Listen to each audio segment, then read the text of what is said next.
question is from Josiah Renz. Cool question. He says, my question is, when I work out at the gym on leg muscles, should I be going for high reps, lower weight, or low reps, more weight?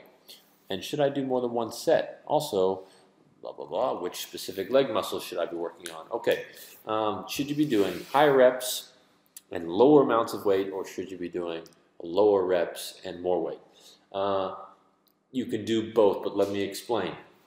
Most of you, all of you, need to increase your strength.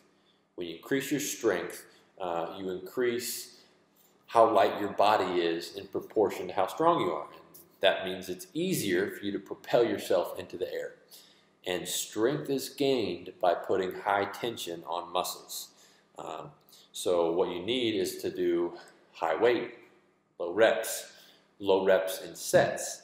That means you could do sets of 4, but you could do several sets of 4 to mean a large total number of reps, even though you broke it into many sets, if that makes sense. So, you could do 30 reps, but you could do it in, say, 10 sets of 3.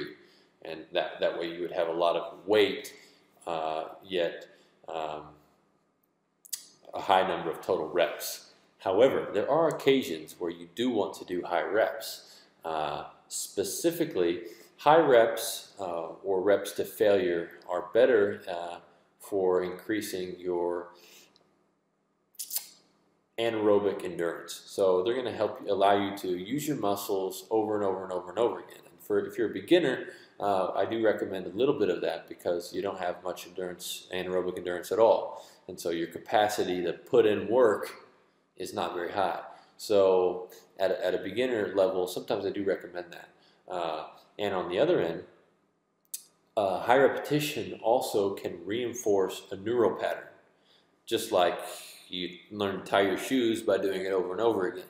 So you can reinforce proper jumping technique, or you can use something, say, like plyometrics or jump squats, a specific activity, and you could use high repetitions to reinforce or create a neural pattern. So basically you're learning a skill intramuscularly.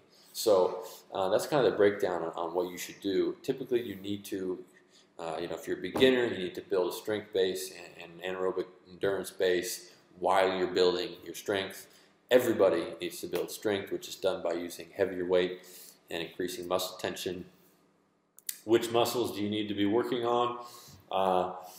The muscles that mainly get activated when you jump are your hamstrings, your glutes, your quads, your calves, your core, and your shoulders, and your back. Well, that's included in your core. So those are the muscles you should be using. I call them the prime movers because they're the muscles that actually are involved in creating upward propulsion, and that's what you should be working on.